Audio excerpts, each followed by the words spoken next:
Buenas tardes. Hoy, martes 13 de mayo del año 2025, reinicio con la charla número 115, este grato encuentro que mantenemos desde el año 2022 y, como ya expliqué, tuvimos un pequeño impasse porque nuestro jefe de filmación viajó al extranjero por unos días. Y desde ya les anticipo que el próximo jueves, el día 15, no vamos a tener las charlas que estamos dando martes y jueves, porque Nacho rinde un parcial bastante dificultoso, así que no va a poder estar filmando. Y desde ya, por supuesto, les deseo el mayor de los éxitos.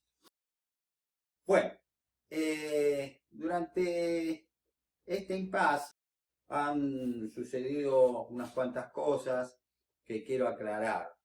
En principio, una querida amiga, Zoe Oromí Escalada, me tiró las orejas porque no podés aparecer con una remera.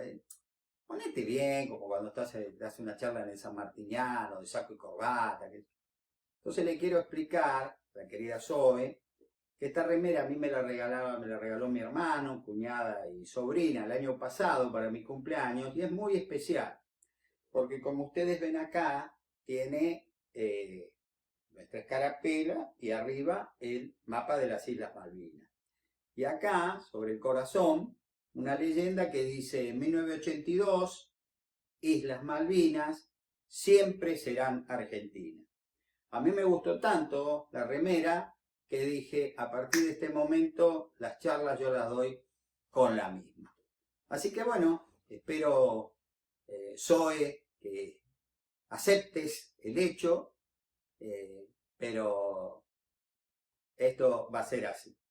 Cuando doy charlas en otro lado, qué sé yo voy de saco y corbata, como corresponde. Y si lo hago por el San Martiniano, con mi condecoración, digamos, que acredita que soy miembro del número de la Academia Sanmartiniana, ¿no? La medalla. Y, así que bueno, creo que se ha aclarado el tema. Recibí, días pasados, una invitación que me envió el presidente del Instituto Nacional Martiniano, el teniente coronel Claudio Morales Borleri, para visitar una exposición de colección privada de objetos originales de la Guerra de Malvinas. Yo fui el día en que se presentó un libro muy importante, un libro muy lindo que yo quería tener en mi colección, que es sobre la vida de un gran hombre, de un gran general argentino, un gran colaborador del general San Martín, como fue Juan Antonio Álvarez de Arenales. Y bueno, me fui un ratito antes para ver esta exposición de colección privada de la Guerra de Malvinas, y como se lo manifesté al señor presidente, me llevé una gran frustración, porque esta era una exposición de colección de la Guerra de Malvinas, pero del lado de vista británico. Y a mí la verdad que eso no me agradó. Y lo manifesté a él en su despacho, le dije que no estaban de acuerdo. Y bueno, aquí ustedes podrán ver donde está mi cara de desazón, porque hay un paracaidista británico llevándose dos trofeos de guerra, nuestra bandera y un fusil FAL, ¿no? Yo contra este soldado no tengo nada, porque la guerra es así, uno pelea y si obtiene un trofeo del enemigo, y yo también lo haría, me llevaría una bandera británica, un fusil de ellos, pero ver eso, la verdad que no me gustó. Y acá, como ustedes pueden ver en estas fotos, que hay muchas cosas de los británicos.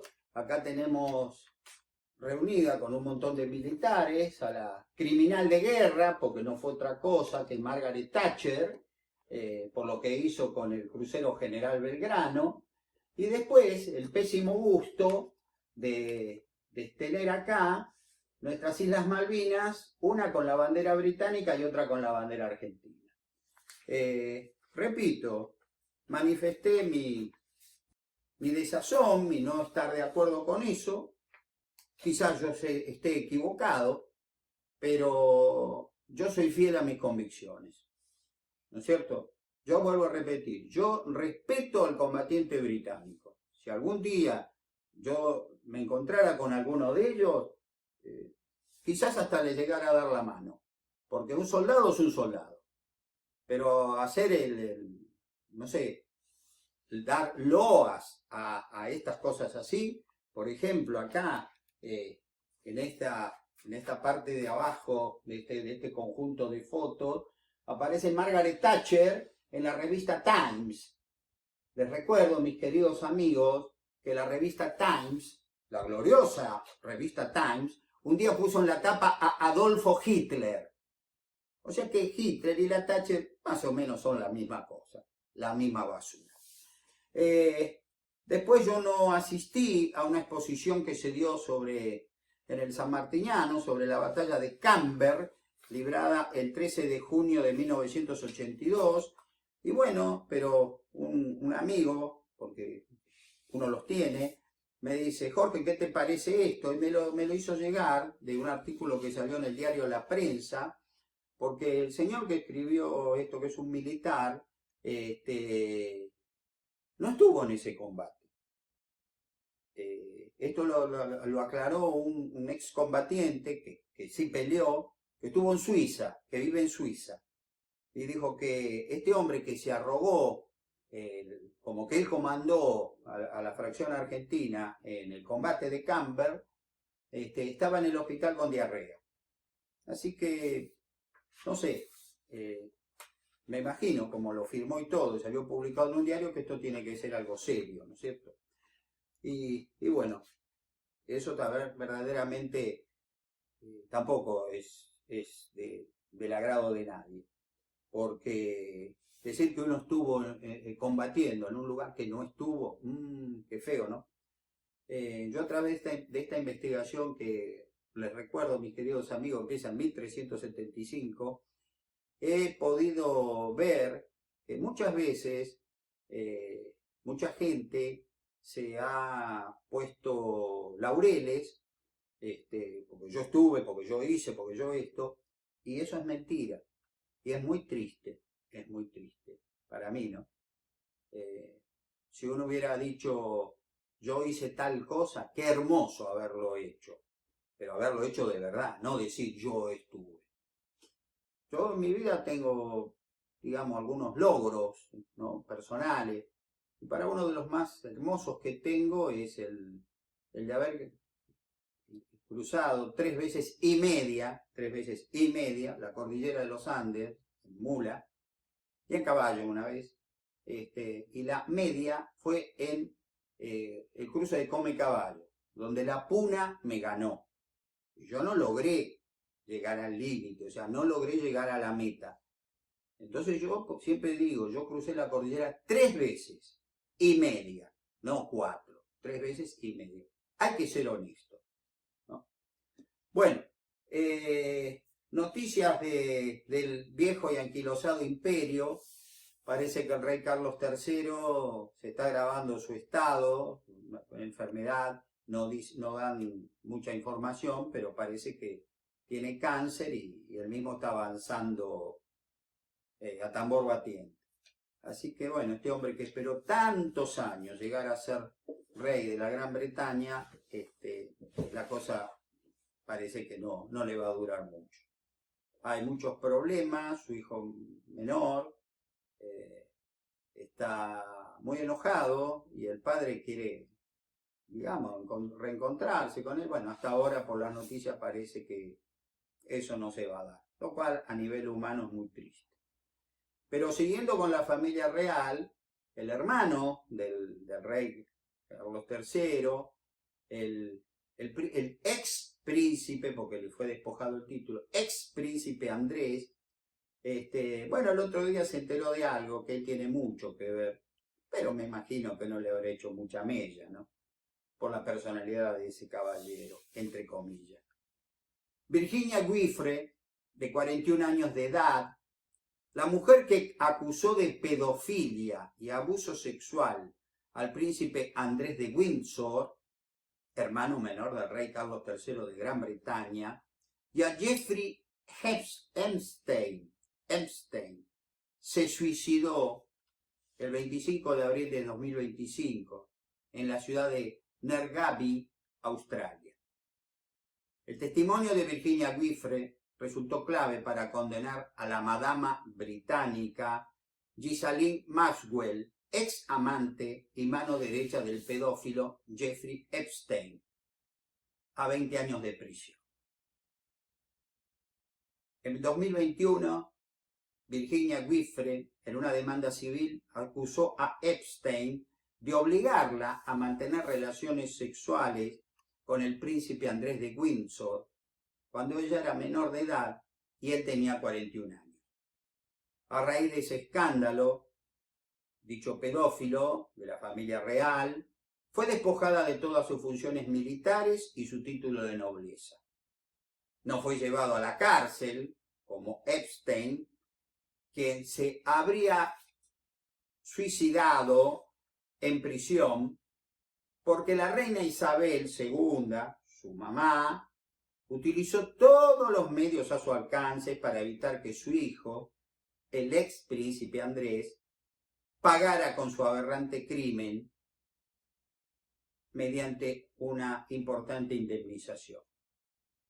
Evidentemente, ante su trágica decisión de quitarse la vida, ese dinero no fue suficiente para Virginia Giuffre. No pudo sanar las heridas psicológicas por el daño sufrido cuando era adolescente. Y lamentablemente esta víctima de estos degenerados tomó la peor de las decisiones y se suicidó.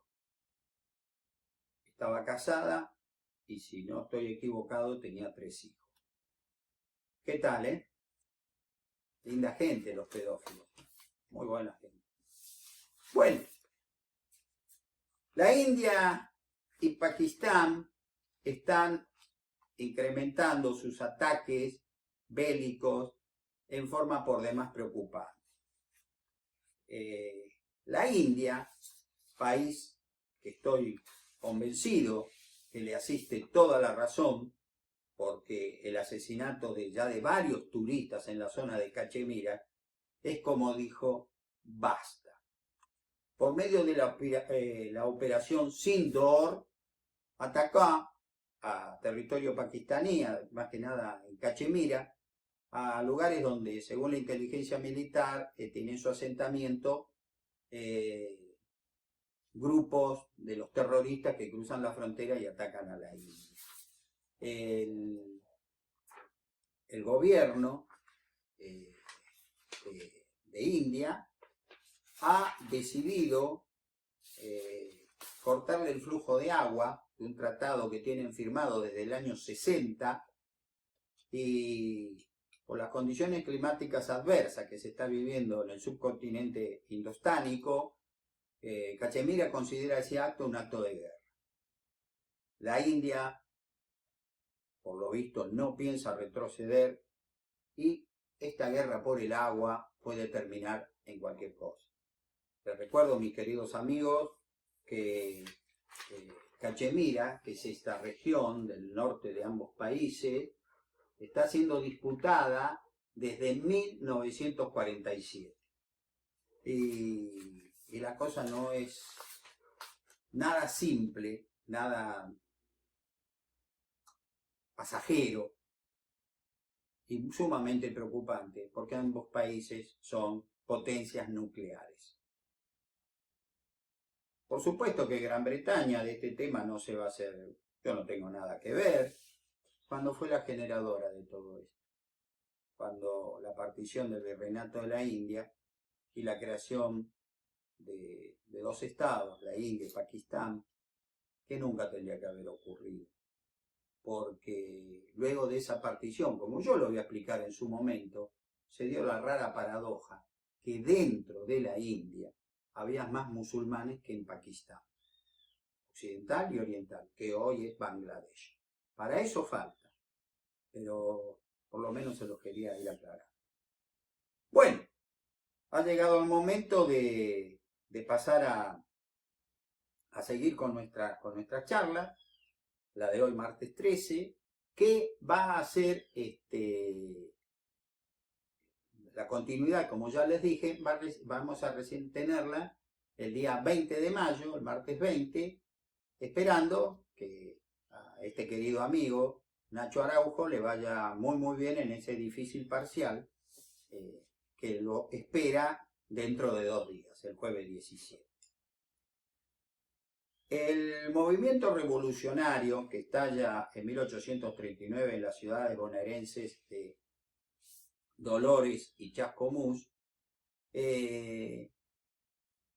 cuando llega a la noticia del estallido a Chascomús, enseguida la cosa ya explota, ¿no? La ciudad de Chascomús se puso prácticamente al frente de este levantamiento contra el gobernador Juan Manuel de Rosas, y la respuesta popular fue formidable. Llegaban a la ciudad decenas y decenas de gauchos, con mucho valor, con mucha decisión, pero eso sí, con escaso y o nulo armamento. Lo único que disponían la inmensa mayoría de ellos eran de sus facones, otra cosa no había. Así que se van a improvisar lanzas con cuchillos, bueno, se hizo lo que se pudo, ¿no?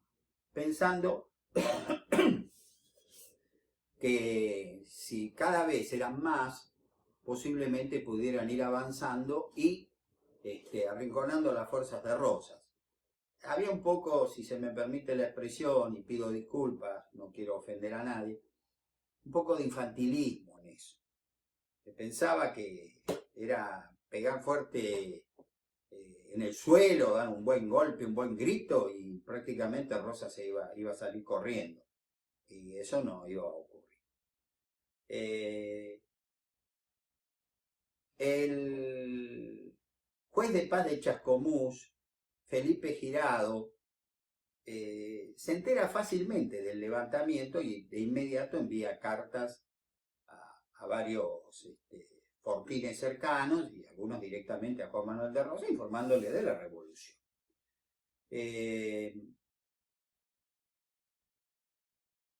Rosas, enterado de esta novedad tan peligrosa, lo mismo que el coronel Vicente González, jefe de las milicias de San Miguel del Monte, que era muy fuerte. La Rosas, no se olvide que tenía su estancia Los Cerrillos, y Francisco Olmos, comandante del tercer escuadrón de milicias del regimiento número 6, destacado en las bocas del Salado, les va a permitir tomar todas las medidas conducentes a ahogar la revolución.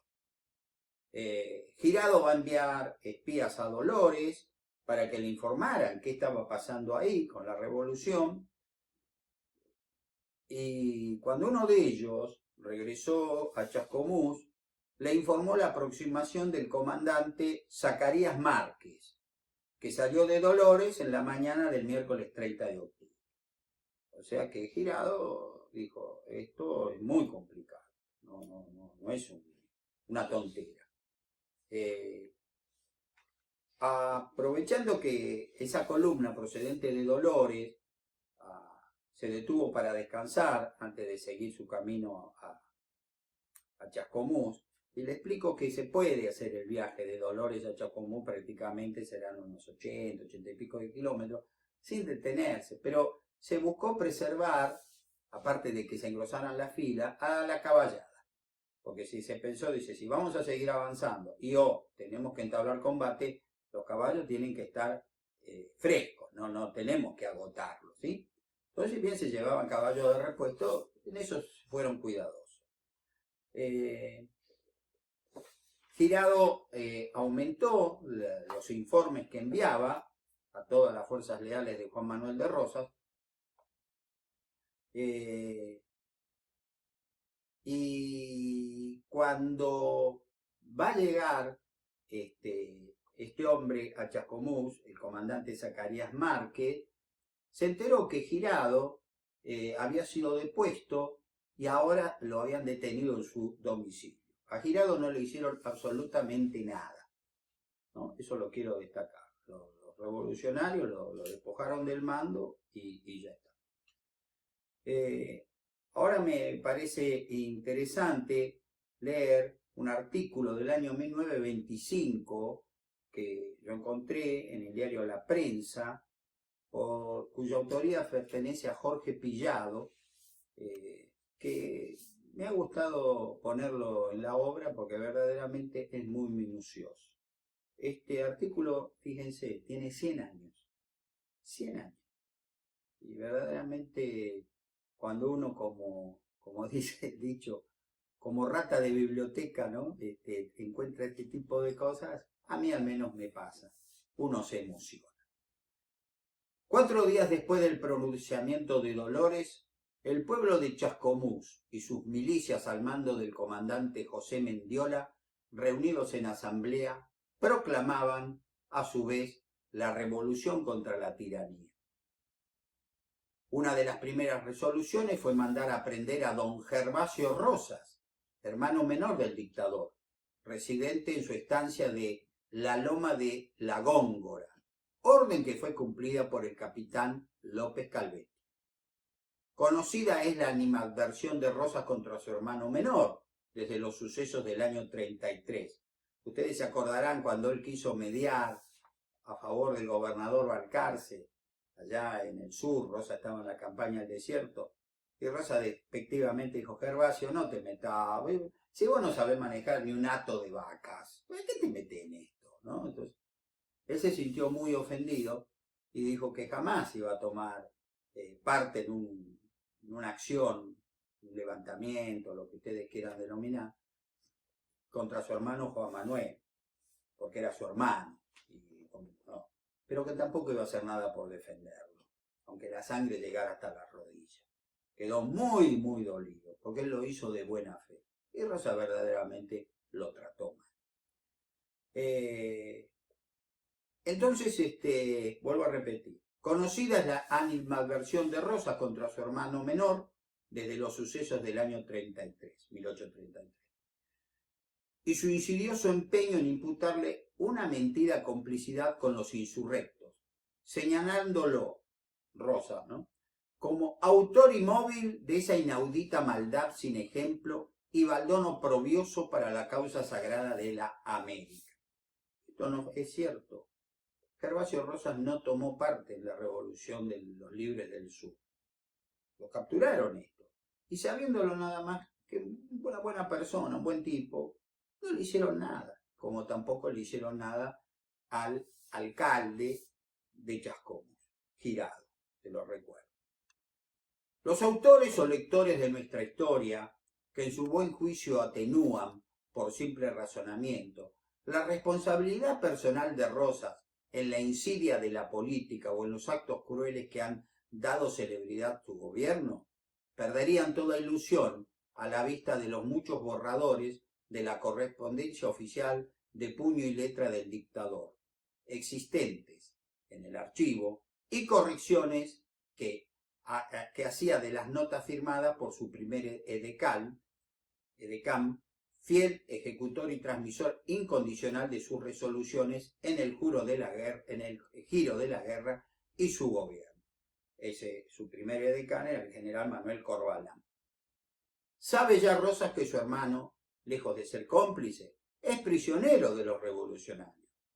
Con todo, le escribe al general Ángel Pacheco el 15 de noviembre diciéndole que al sublevarse Olmos, 6 artilleros quedaron firmes en la boca del Salado, defendiendo la batería, pero llegó Gervasio Rosas y de orden del gobierno les ordenó que se entregaran, y como le creyeron, por ser su hermano, se rindieron. 3 días más tarde, el 18 de noviembre, en respuesta a un aviso de Pacheco, confiesa que efectivamente Gervasio está prisionero en Dolores, pero 5 días después, el 23 de noviembre, al comunicar la derrota de la revolución a su amigo don Pedro Burgos, fundador de Azul y padrino de su hija Manuelita, Juan Manuel de Rosas le dice: Gervasio tiró la piedra y escondió la mano. ¡Qué chasco se ha llevado este hombre miserable! Bueno, ese era el concepto que tenía Rosas de su hermano menor, que vuelvo a repetir, no participó en la revolución. Fue detenido y bien tratado, porque como él dijo en su oportunidad, yo no voy a mover un dedo para defenderlo a mi hermano. Bueno. La llegada del comandante Zacarías Márquez a Chascomús ocurrió el domingo 3 de noviembre de 1839. Marchando en correcta formación, a modo de desfile, los recién llegados se dirigieron a la plaza del pueblo de Chascomús, ubicándose frente a fuerzas del comandante José Mendiola, quien le ordenó al sargento Victoriano Centurión hacer un toque de silencio y luego improvisó una locución expresando que el hermano pueblo de Dolores se había pronunciado por la libertad y que numerosas lanzas dolorenses habían llegado para unírseles, finalizando sus palabras dando vivas a la libertad y a los heroicos hijos de Dolores, concluyendo con un «Abajo el tirano Rosas», que repitió la multitud junto al redoble de tambores y al estallido de cohetes. Márquez, muy emocionado, expresó que eran cientos por ese momento, pero que pronto serían miles, pues el pueblo combatiría la tiranía, por lo que triunfarían fácilmente, pues tenía la seguridad que sería un paseo militar en el que ni necesidad tendrían de ensillar los caballos de pelea, puesto que la ciudad de Buenos Aires los esperaría con los brazos abiertos para estrechar a sus libertadores, cansados ya de la tiránica opresión. Cuando yo leí y luego transcribí este discurso, digamos, de Zacarías Márquez, la verdad que me movió una sonrisa de, Dios mío, qué inocente que era, qué inocente. Por eso, ellos creyendo que iba a ser un desfile, iban a llegar a Buenos Aires, los iban a recibir, qué sé yo, bajo una lluvia de pétalos de rosa. Sí, de pétalo de Juan Manuel de Rosas, pero no de pétalo precisamente. Qué inocente, pobre, y eso le costó la vida. En horas cercanas al mediodía, las fuerzas revolucionarias de Chascomús y Dolores se dirigieron al norte del poblado, a las cercanías de la pulpería de Pedro Sánchez, que estaba ubicada en el camino que unía ambas poblaciones, a un campo que existía tras las quintas, delimitado por los arroyos Los Toldos y San Felipe, donde se levantó el campamento militar revolucionario. De allí partieron chasquis a la desembocadura del río Salado para apurar la incorporación de las fuerzas que estaban al mando de Francisco Olmos, mientras que el italiano Juan Milani, junto a otros vecinos, cabalgaron a ranchos para informar lo acontecido en Dolores y Chascomús, a fin de que el gauchaje del lugar se les plegara. Mientras tanto, Rosas, que no era ningún tonto, le ordena a su hermano Prudencio Rosas lo que ha ocurrido en Dolores y en Chascomús. Le pide que se contacte con el coronel Nicolás Granada y que juntos marchen rápidamente a Chascomús para liquidar este embrión revolucionario antes que siga creciendo. Casualmente, en esa misma jornada, dos revolucionarios, Felipe Otamendi y Pedro Castelli, le escriben al coronel Nicolás Granada. Ellos eran amigos personales de este coronel, diciéndole que había estallado la revolución y lo invitan a secundarlo. pero Granada se va a negar a participar en la misma y permaneció leal al gobernador Juan Manuel de Rosas. Los revolucionarios de Chascomús reclamaban la presencia en la ciudad de Pedro Castelli y sus refuerzos, porque ya habían sido advertidos por digamos, gauchos bomberos, por espías, que el coronel Prudencio Rosas se venía con su fuerza, se venía con todo, con el ejército verdadero, ¿no es cierto? Y entonces quieren que Castelli, que es uno de los jefes de la revolución, esté ahí con ellos. En Dolores, los revolucionarios deciden, acá en Dolores no va a pasar nada, la cosa se juega en Chascomús. La taba está en el aire, pero la cuestión es Chascomús. Así que vamos todos a Chascomús. Salieron a la tarde del martes 5 de noviembre. Tendrían que haber ido mucho antes, pero bueno, así es la historia. Al mando del sargento mayor Pedro Castelli, ¿no?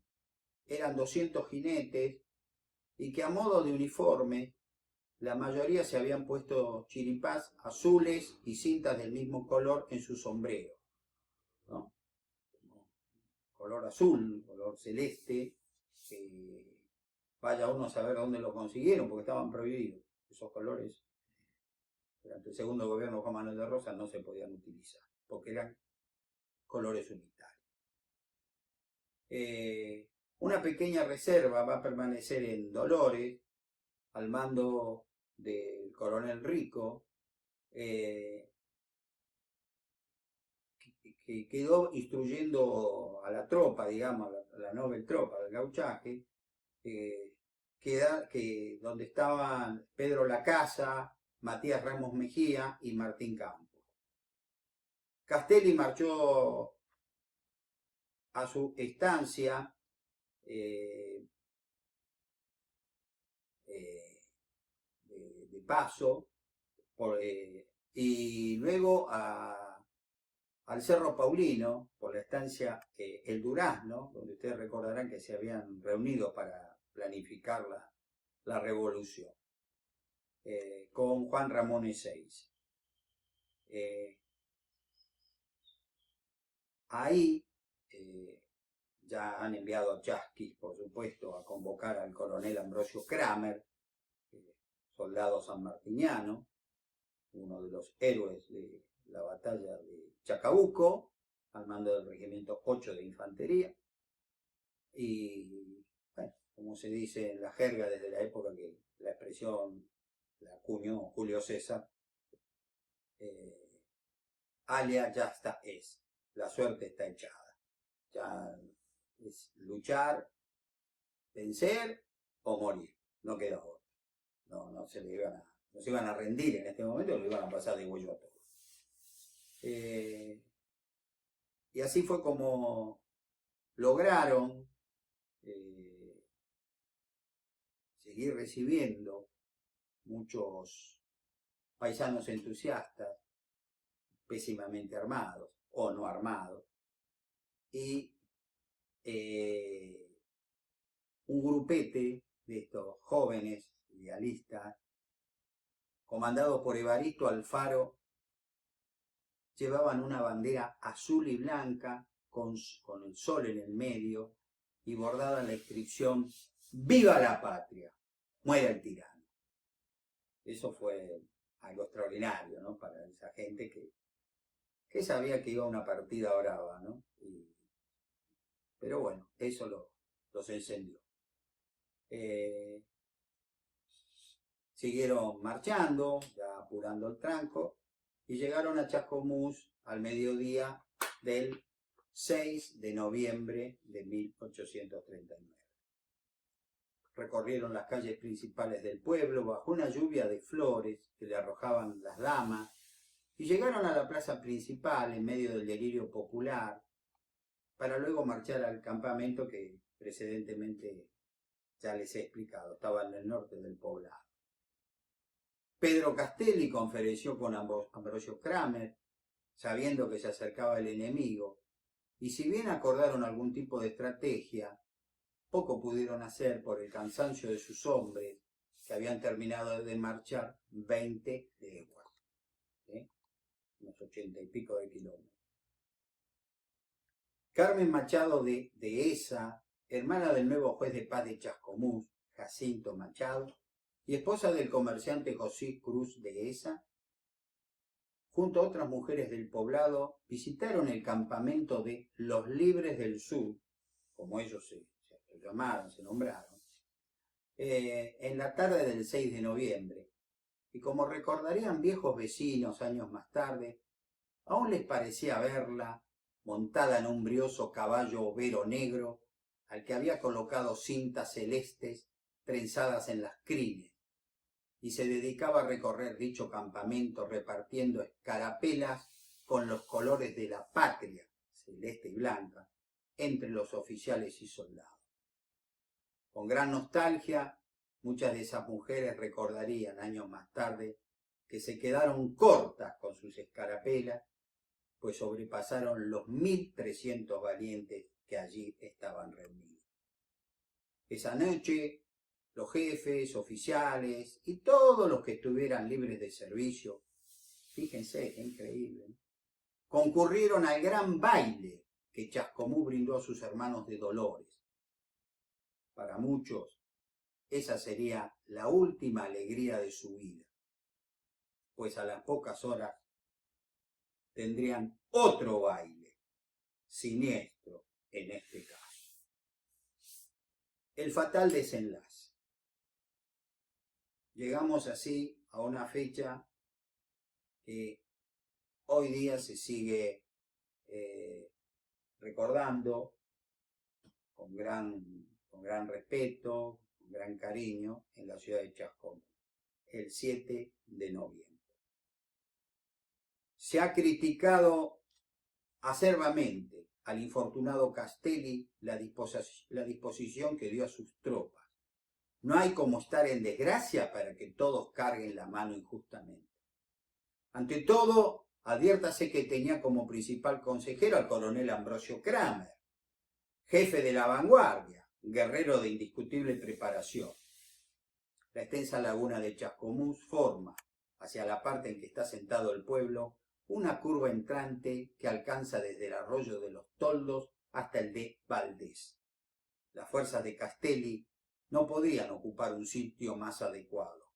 Venían a quedar con sus espaldas protegidas por la laguna, lo que aportaba la doble ventaja de tener asegurada su retaguardia contra el ataque del enemigo y contra defecciones o desbandes en el momento de la lucha.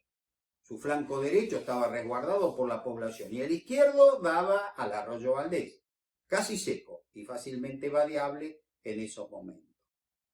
Se tenían guardias apostados en resguardo de este flanco, sobre el camino de Pila, hacia el lado opuesto en la pulpería de Pedro Sánchez y sobre el arroyo de los Toldos. Tenían a la guardia de los cívicos de Chascomús, comandados por Laureano de Dehesa. Por el frente, la orientación por donde esperaban ver llegar al coronel Vicente González. Había una guardia al mando de un sargento, estacionado en lo de Gregorio Marín. Estos vigías recorrían los contornos. Es cierto que pudieron colocarse otras guardias más avanzadas hacia el sur de la laguna sobre el arroyo de Girado, por donde pasaron las huestes de don Prudencio Rosa, o en otros puntos, pero la verdad es que las fuerzas revolucionarias estaban a cubierto de una sorpresa. Esto lo escribe Juan Bautista Selva, un gran historiador de Chascomús. Mis queridos amigos, el tiempo es tirano.